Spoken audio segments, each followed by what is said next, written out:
দুপুরের খাওয়া দাওয়া শেষ করে আমি আর দিদি একাই বেরিয়েছিলাম দুপুরবেলা। এদিকে দেখো সন্ধ্যা হয়ে গেছে। ঘড়ির কাঁটায় কটা বাজছিল সেটা তো আমরা খেয়ালই করিনি। বাড়ি থেকে যখন ফোন করলো ননাই ঘুম থেকে উঠে গেছে, সেই শুনে আমরা তাড়াতাড়ি বাড়ি চলে এলাম। বাড়ি আসার সময় আমি আর দিদি ননাইয়ের জন্য অনেকগুলো গিফট এনেছিলাম। সব গিফটের মধ্যে ননাইয়ের এই গিফটটা সব থেকে বেশি পছন্দ হয়েছে। ও কতটা খুশি হয়েছে তোমরা ওর মুখ দেখলেই বুঝতে পারবে।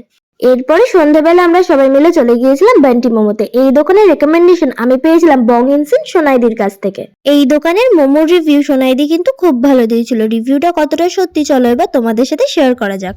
এই দোকানের সন্ধ্যাবেলার ভিড়টা দেখলেই তোমরা বুঝতে পারবে এই এরিয়ায় এই দোকানের ক্রেজটা কতটা বেশি। প্রতিটা প্লেটে ছিল 5 পিস করে মোমো, প্রত্যেকটা মোমোই ছিল খুবই ভালো খেতে।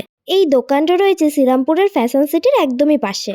মোমো খাওয়ার পর রাস্তায় একজন আচার খেয়ে চলে এলো বাড়ির দিকে। রাস্তায় আসার পথে দিদির চোখে পড়লো এই মাটির পুতুলগুলো। এখান থেকে কয়েকটা পুতুল নিয়ে আমরা চলে এলাম বাড়ি। আজকের জন্য এইটুকু, একটা বাই বাই।